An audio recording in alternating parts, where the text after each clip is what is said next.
Caitlin Zaloom is a professor of social and cultural analysis at New York University. Her first book, Out of the Pits, Traders and Technology from Chicago to London, an ethnographic study of the international financial system, appeared in 2006. Her second book, Indebted, How Families Make College Work at Any Cost, was published in 2019. Caitlin Zaloom, thank you so much for joining us here at the podcast. Thanks for having me. You grew up in New York City. You attended private high school and college, and then you went to one of the great state universities in the country, Berkeley. That is right. And my time at Berkeley was really important, but something that you might not know is that my parents met at the University of Michigan at Ann Arbor.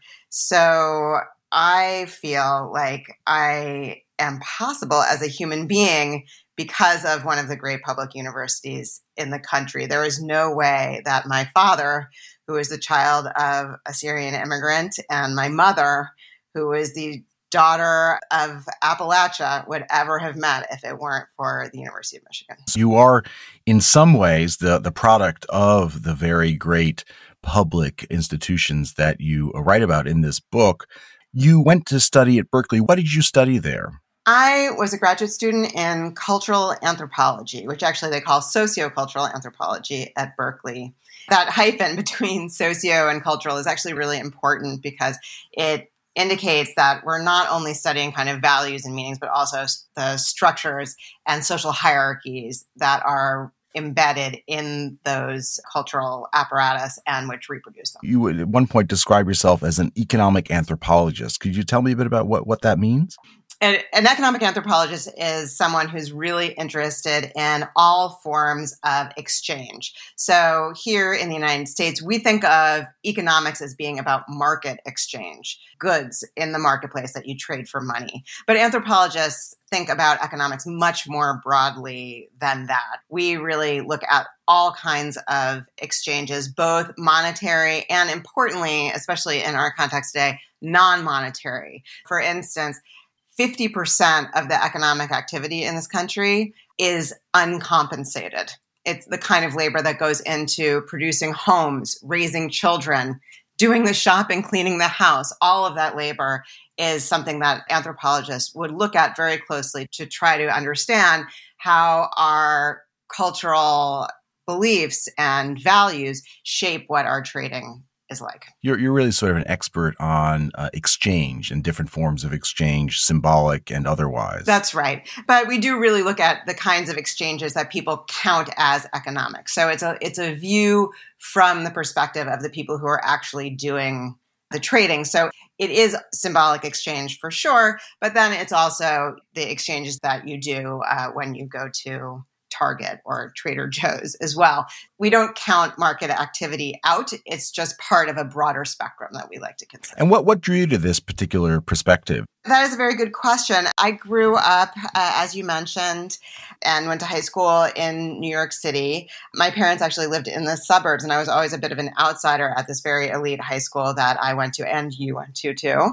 And I think that I was always really fascinated with how it was that my peers at Horace Mann seemed to take their apartments on Fifth Avenue and their father's jobs in the banking sector for granted. That was the first step of my becoming interested in what economics means, not only in the narrower sense, but really as a kind of social system that we all live within. My experience of kind of crossing between worlds as a kid was always very profound. So my father, for instance, was a public defender in Newark in the 1960s and early 1970s. He worked in criminal justice reform for the state of New Jersey. So I was always going between the kind of nice leafy suburb where I lived with my parents to Newark, where my dad's friends lived. That was one of my very first experiences of crossing. And I think that it meant that I could never take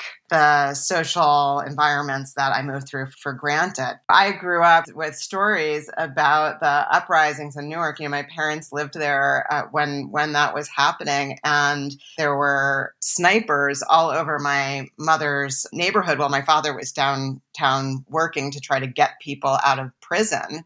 And the snipers were there pointing them outward to keep people out.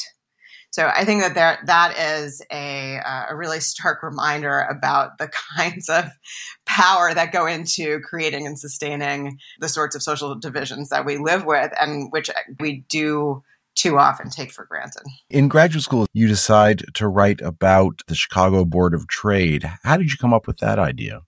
I was always very interested in global finance and money because of my experience in New York City. And there were huge changes happening in global finance at the time that I was in graduate school in the mid and late 1990s. I was also in the Bay Area, so the rise of the internet and the changes that global connectivity was bringing were really at the top of my mind. I worked in Berkeley with a sociologist named Manuel Castells, and his work at the time was all about how the internet was changing social life. So I brought those two things together to try to look at how the internet and global connectivity were shaping financial markets.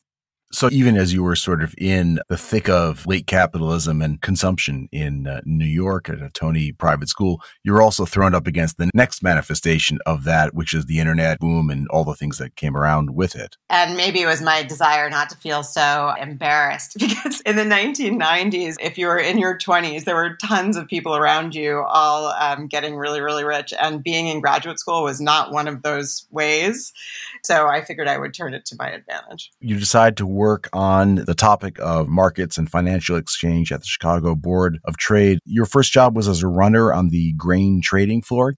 Yeah, it was really quite a spectacle. Hundreds of people packed onto a trading floor and into these pits, which were octagonal stepped structures that started out a little bit above floor level and went down. Everything would be kind of quiet in there while the runners were doing their business of kind of organizing the trade that the brokers would do and with the traders.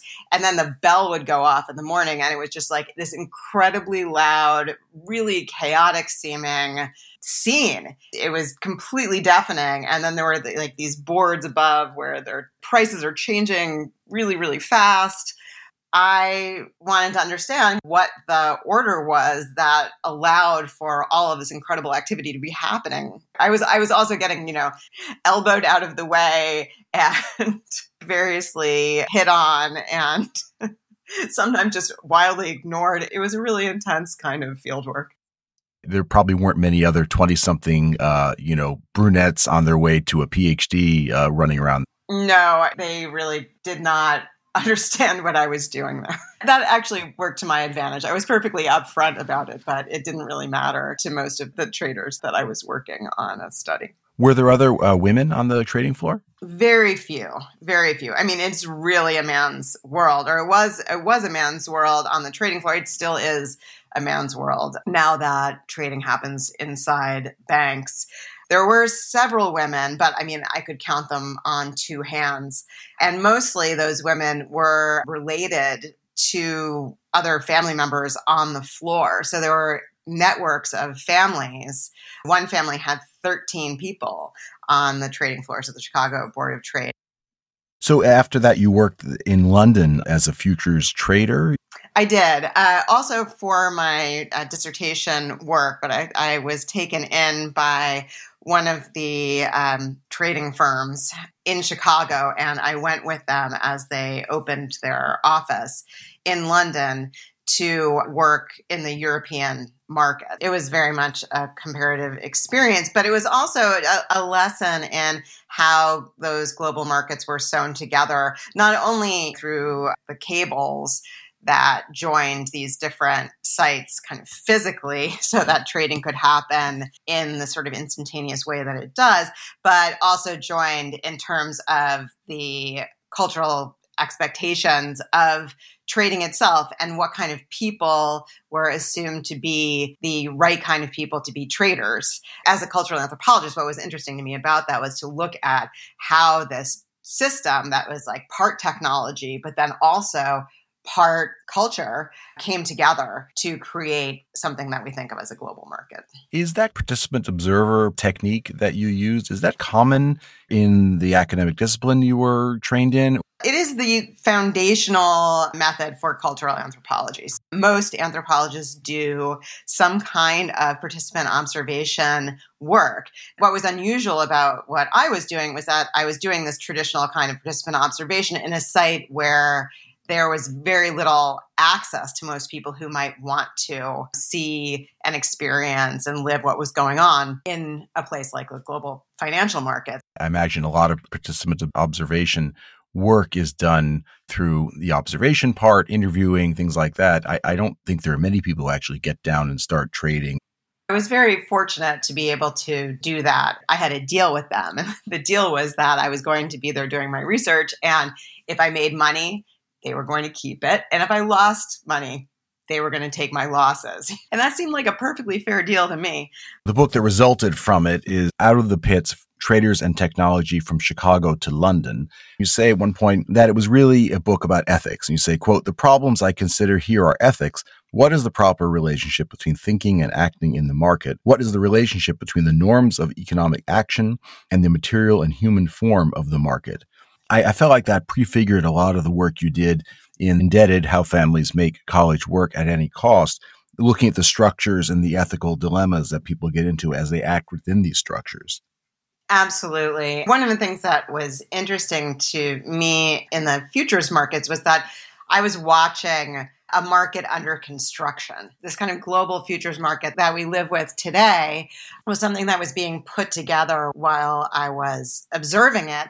They were all trying to make a market that would correspond to these ideals that they carried, which were about kind of transparency and autonomy and competition. And whether or not we believe that they live up to those things or not, those are the operative cultural and operational goals that they had, which are also ethical ones. They're ones about trying to organize human action to correspond to a set of very particular values, like that competition gets us to a quote unquote true price in the market. So competition, it's an ethical tool in their world, which I found to be really, really interesting. Now, when I turn to look at the market that we've built for higher education, I also wanted to know about what the ethics were, not just of the dilemmas that families face, but also of the values that are built into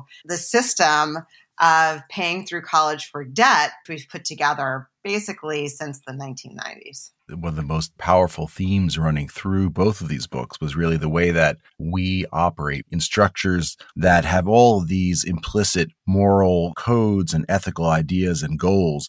There is this ideal that trading brings out the best in you. There's a purity to it because it's all about the market and finding this perfect price, this sort of neoliberal dream that the only ways that true justice or fairness can be wrought from the chaos of our society.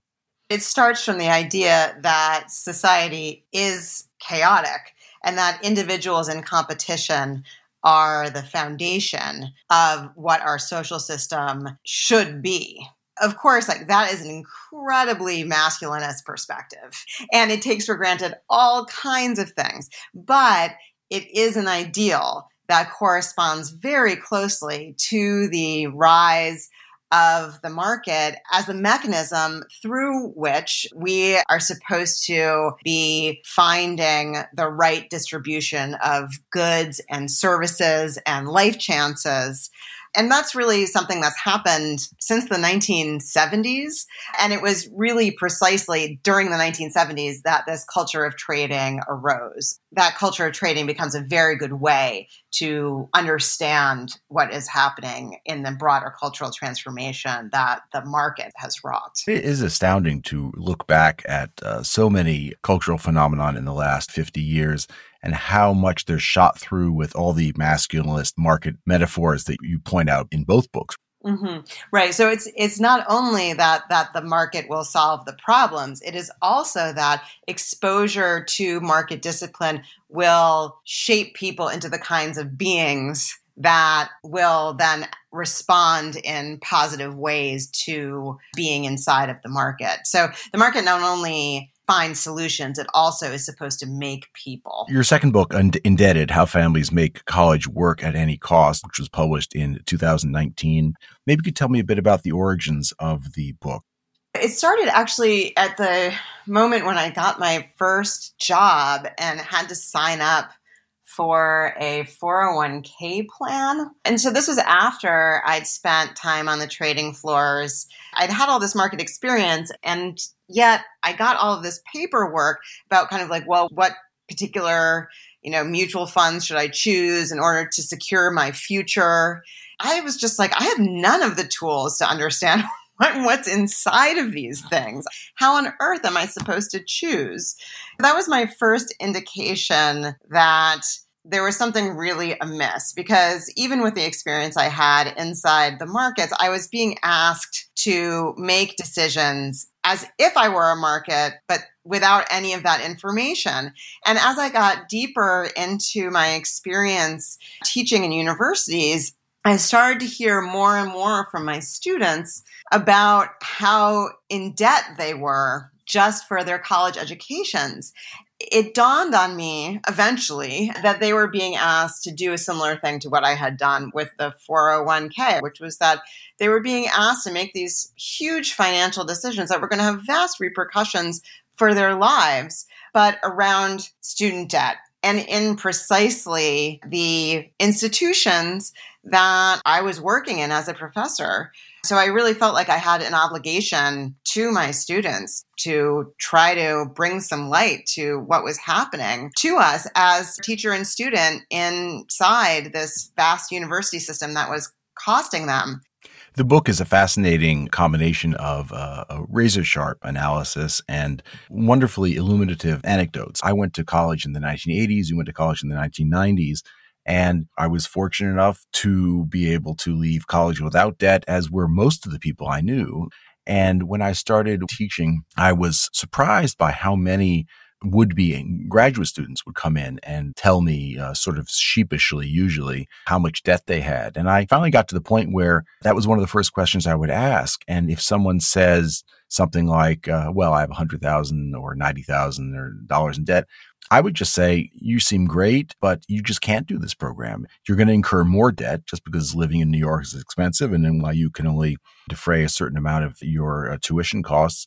And it's unconscionable for me to encourage you to get this kind of specialized training and to incur more debt. And I never anticipated having that kind of conversation, but I felt it was almost immoral for me not to bring that up. It really speaks to the fact that higher education today has incredibly high stakes for students. It was not always the case that it was so important to have a college education to be able to do what you wanted to do in the world, even if you were an ambitious person. But today, more than ever, it is essential to have a college degree, and oftentimes a graduate degree too. That doesn't mean that it's going to pay off. And of course, in a field like journalism, I would imagine the prospects of being able to have a really good, solid job are speculative at best. And that kind of high stakes thinking is what we've really thrust students into with the cost of college as it is today. You described this perfect storm where the price of colleges, universities, has gotten dramatically more expensive. And then at the exact same time that the government subsidies have decreased much more dramatically than I ever was aware of. And that's particularly about our public university system. The cost of college has gone way up, exactly, as you say, at the same time where states across the country have been slashing their higher education budgets, even in places that have managed to maintain very high standards of education, like in Michigan and like in California. Today, UCLA gets 11% of its budget from the state of California. That makes UCLA, one of the great public universities in this country, public in name only. We've decimated the public university systems, and it is in strengthening those that a future that feels less high stakes for students might lie. And on the other side of the ledger, you say at one point, it's been estimated that 45 million people in the United States hold educational debt totaling $1.5 trillion, more than what Americans owe on their credit cards or their auto loans. And because of the nature of the bankruptcy laws, it's one of the few forms of debt which cannot be extinguished through bankruptcy procedures. I would also note that the amount of higher education debt in this country is usually cited as the second largest debt that a family or a person will carry outside of their home loan, right? So those two things are held up both kind of together, but also separate. And one thing that I think is really important is that we can start to think about education debt not starting when a young person walks in the college gates, but rather at the moment where families have to decide where to send their 6-year-old to first grade, because the amount of money that people spend on a house is very closely tied to what kind of school district they would like to buy into. So higher education debt should really include mortgage debt, and we should start to think about it as defining the lives of families from their earliest moments together all the way through paying off those college loans. That's an interesting point. There seems to be a million different ways to manipulate and handle home debt and different whole moral system about why that debt is good. And I don't really see any of that thinking being applied creatively to student debt. So when student debt first became a major component of how students paid for school, say in the 1990s, it was supposed to be like mortgage debt. It was supposed to be good debt. Bad debt is like credit card debt you spend on things. And good debt shouldn't really be thought about as debt at all. It should be thought of as an investment. And so that was the case with student debt. It's supposed to be a kind of way that a person prepared themselves for a future. But what we're seeing now is because the future is so very uncertain, today more than ever, of course, with COVID, that this idea that you're going to put down a ton of money now in order to get your payoff later seems foolish. The story tell in Indebted is about all the ways that families design their lives around paying for their children to go to schools. The deeper theme that you explore in this book is the way that it both has changed the meaning of what it is to be middle class and raised the stakes about how one stays in or aspires to join the middle class. I saw it as having these religious dimensions. You described the rituals, the faith that families put in the process and in the possibility of their children entering the middle class, that process by which they bring their potential out. And it struck me almost like a rebirth. And of course, there's the underlying morality that accrues to the ways that families either make those arrangements wisely or don't make those arrangements. It's almost like a work of theology in some ways. Yeah, there definitely is a very strong component of faith. Faith in children that marks parents as middle class, right? There's a deep, deep belief that children should be making themselves into new people who are going to be different from their parents and better. But of course, that is only going to happen very far in the future. So all of your investment, your love, and your actions as a parent have to be done with that very far away goal in mind. And that is an act of faith. And it's one that is a very culturally deep set of beliefs. You did a really marvelous job of defamiliarizing these processes primarily through this fantastic materialist analysis of the documents themselves. And by the end of the book, I realized what a strange system this was. It is a strange system.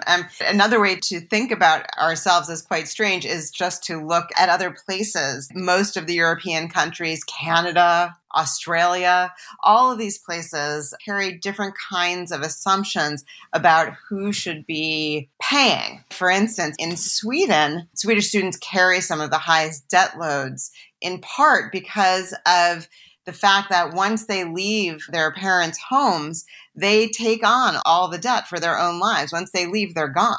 Here in the United States, we ask their parents to pay for young adults' educations, and that dependence is presumed to last like well into their 20s. I mean, even if you look, say, at the healthcare system, children can stay on their parents' insurance, if parents are lucky enough to have that, until they're 26. That's wild. That would be completely unheard of in most of Europe and certainly in Sweden. You have this phrase to describe that you call it enmeshed autonomy, which is this paradox that the way to make them stand on their own and be autonomous is for us to take on enormous amounts of debt and to enmesh them and link them ever closer to us and our financial futures. The issue is that there is never autonomy. I mean, from an anthropological perspective, we are always defined by our dependencies. So here in the United States, family has become more and more and more important for launching children into the world as state supports have receded and receded and receded. In other places, things like, state-supported education, that is one way to support young adults to become more autonomous, or relatively affordable cost of living, abundant jobs. These are all things that create autonomy outside of family life. But because we don't have those things in the United States, family comes to stand in and become a real safety net that creates this paradox. Because in America, we're all supposed to be autonomous individuals. That's the goal, right? But without the kinds of supports that young adults need to launch into the world, family has to stay enmeshed. So it's a paradox of our own making. But I hope that by becoming a little bit more aware of that, how we're in fact kind of betraying our own values with the system that we've built, that we might be able to start to change it. And this is another example of the way that the marketization of public life, the privatization of public things has come to bite us. You talk about the social speculation that has to do with all these decisions having to do with economics and education. Parents and young adults speculate because they want to do the right thing according to their own moral values. They want to be educated. They want to contribute to the world, not only to make a lot of money or to make a decent amount of money, but really to educate themselves to try to make a better situation for all of us together. And it's crazy that we have to kind of inflict this economic logic of speculation when what we want is for young people and their families to be thinking about the future and how to make their own worlds better. And this gets into the dominance of what I think of sort of a STEM ideology, the science, technology, and math, thinking that those are the real subjects, and that if we are going to lay out so much money for education, at the very least, our students should be studying things that are actually going to fill in the blank, get them ahead, better society, whatever it is. But it does make me wonder about the sort of wither the liberal arts. I find among the students I teach, the undergraduates, there's a real skepticism about liberal arts. Mm-hmm. Well, one thing that we need to think about is what debt does in these situations. We know that debt requires people to pay, but it actually also shifts the kinds of subjects that people think they want to study. Now, the data say that liberal arts majors do just fine in the long run.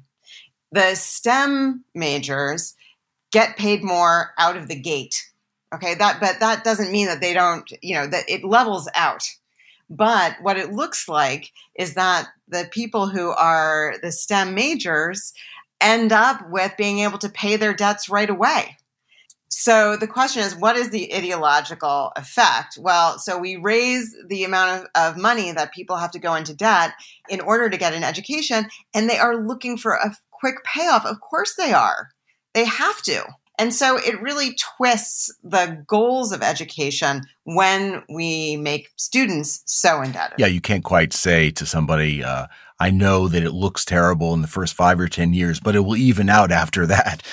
Well, right. And I mean, and statistical regularities are not how people make decisions about things, right? I mean, people make decisions about things that are proximate to them, that they can control, right? I mean, there's of course that old adage that you are not a statistic, and that is completely true. It's not that statistics are wrong, but they may or may not ever apply to an individual. So in order to make an indebted young person safe, parents want them to be a business major that has an obvious application, so that then they might be able to control their futures. But the problem is that once they're in debt and once this calculus has been foisted on them, it already compromises their futures. If we want young people to be able to improve the world, to be able to think of new solutions, we shouldn't be trapping them within old systems and old expectations. This is a perspective that is hardly mine alone. This is really something that I'm drawing from John Dewey, right? This is the early 20th century. We've been fighting this fight between a capacious education that is designed to help students become better citizens and an education that is designed to slot people into the jobs that corporations need them to do now for 100 years. It's not only about money and innovation. It is about democracy. It is about creating people who will bring us into a new future. We're having this conversation in 2020, in early October. Much of the teaching is going on in distance. There are now efforts to bring students into classrooms. One of the ways that the sort of transformational experience of education is at least supposed to take place is by having people interacting. You often hear talk about the social value of going to college and how essential that is, encountering people, living on your own, having to manage your own class loads, being exposed to different parts of the country, things like that. I think we can agree that those are generally positive things.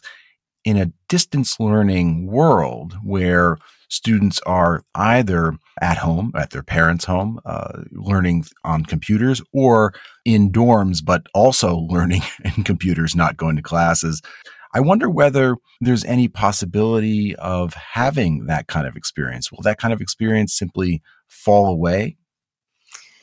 It's a very good question. I think the first thing to note is that actually for most college students in this country, living at home while going to college is actually already the way that they do things. I mean, of course, not necessarily online or, as many of us are kind of like trapped in our living room, but it is only for a minority of students who go to residential colleges that kind of mixing you're describing is true. Now, that is also an ideal that I think is really quite important, and it's something that makes our educational system in the United States unique. So the question for me is, how do we create opportunities for coming together and learning together in kind of democratic fashion that might be outside of college campuses? I am convinced that college campuses will eventually reopen, but it also just, I hope, sensitizes us to the issue that college campuses can't be the only spaces of kind of learning how to do democracy, of democratic solidarity that exists. I think that college campuses are really, really good for doing that, but we also need other sites. But I do wonder about whether the dream of distance education, which, 20 years ago caused all sorts of elite institutions to flush tens of millions of dollars down the drain, which has now reappeared with this sort of, the kind of distance learning that both you and I have participated in via Zoom. It's clear that there's a larger role for that it's not going to replace the classroom, perhaps, and won't replace teaching and teachers. The takeaway will be that there are some roles for this. And I sort of wonder whether there's a way that out of this sort of COVID disaster, we will see some opportunities to foster some of the interaction and sort of democratic activities that you value, with also bringing some of these technological things to maybe even the playing field and allow people to participate who are being priced out of the market otherwise. So one element that I think is really productive is the way that technology can be used to supplement existing forms of teaching in the university. I mean, which is actually how automation has worked in other areas of the economy. So we tend to think of digital platforms coming in and replacing labor, building robots to do the jobs that we all do. But if you look at the data, those kinds of automations are actually supplementing, not replacing the kinds of work that generally happen. And I think that that's going to also happen in the university as well. One of the things that I'm doing in my class this term is recording lectures or interviews and doing much more kind of intensive engagement with my students when we're, synchronously together on Zoom. And I think that actually enhances the kinds of learning about exchange and debate that really are the best parts of education. That's what education should be doing. So like the one-to-many download that is even the face-to-face lecture, I think is something that we shouldn't kind of fetishize. I think that we should be thinking about ways to enhance our direct engagements with students. And, there are some elements of like digital recording and classwork that can really do that. So the university won't go the way of the Chicago Board of Exchange is what you're telling me. Well, it might do that, but when they closed the trading floors, it wasn't the end of the futures markets. It was just a transformation in the way that work happened. And so I think that the continuity there that we have to be really sensitive to is that we have to be quite conscious of the kinds of ethics that we're building into these systems. What are the relationships between students and teachers that we want to foster, and why? Why do we want those particular kinds of relationships? Those are the kinds of things that need to be built into the system kind of first and foremost. I'm much less concerned about, whether or not we're making profits for venture capitalists who are, by the way, all over this sector. Something that I've only recently even begun to scratch the surface of. There are many, many people looking to make money in this moment, and I think that we should really be careful about that. Sounds like your next book. Maybe. I would certainly read it. Caitlin Zaloom, thank you very much for talking to us today, and good luck. This podcast was brought to you by the New York Institute for the Humanities at NYU and the Arthur L. Carter Journalism Institute. You can find us on Stitcher, iTunes, and anywhere else you get your podcasts. For more information, visit us at nyihumanities.org.